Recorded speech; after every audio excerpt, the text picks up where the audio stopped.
നിങ്ങൾക്ക് uric acid കൂടുതലാണോ? എന്താണ് യൂറിക് ആസിഡ്?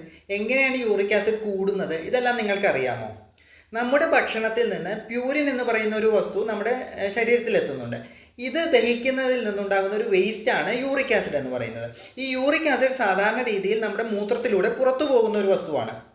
എന്നാൽ കൂടുതൽ അളവിൽ യൂറിക് ആസിഡ് ഉണ്ടാവുകയും അത് ശരിയായ അളവിൽ മൂത്രത്തിൽ കൂടി പുറത്തു പോകാതിരിക്കുകയോ ചെയ്യുമ്പോൾ ഈ യൂറിക് ആസിഡ് ശരീരത്തിൽ തന്നെ അടിഞ്ഞുകൂടും. ഇത് പ്രധാനമായിട്ട് അടിഞ്ഞുകൂടുന്നത് കിഡ്നിയിലും അതുപോലെ തന്നെ നമ്മുടെ ശരീരത്തിലെ ചെറിയ ജോയിന്റുകളിലുമാണ്. കിഡ്നിയിൽ അടിഞ്ഞുകൂടിയാൽ ഇത് യൂറിക് ആസിഡ് സ്റ്റോൺ ആയിട്ട് മാറും. ചെറിയ ജോയിന്റുകളിൽ അടിഞ്ഞുകൂടിയാൽ അതൊരു ജോയിന്റ് പെയിൻ ആയിട്ട് മാറുകയും ചെയ്യും. അതിനെ ഗൗട്ട് എന്നാണ് പറയുന്നത്. അപ്പോൾ ഈ രണ്ട് പ്രശ്നങ്ങളുണ്ടെങ്കിലും നമ്മൾ അതിനെ യൂറിക് ആസിഡ് കുറയാനായിട്ട് മരുന്ന് കഴിക്കണം. അതോടൊപ്പം തന്നെ യൂറിക് ആസിഡ് ഉണ്ടാകാതിരിക്കുന്ന തരത്തിലുള്ള ഭക്ഷണങ്ങളും, അതായത് ലോ പ്യൂറിൻ ഡയറ്റ് കൂടി നമ്മൾ ഇത് കഴിക്കേണ്ടതാണ്. അപ്പോൾ പ്രധാനമായിട്ട് യൂറിക് ആസിഡിനെ ഒഴിവാക്കേണ്ട ഭക്ഷണ സാധനങ്ങൾ എന്തെല്ലാമാണെന്ന് ഞാൻ പറയാം.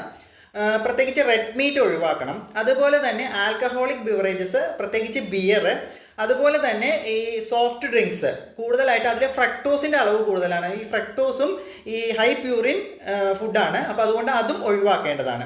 പിന്നെ അതുപോലെ തന്നെ ധാരാളമായിട്ട് വെള്ളം കുടിക്കേണ്ടതാണ്. ചെറിയ രീതിയിൽ എക്സസൈസുകൾ ചെയ്യാവുന്നതാണ്.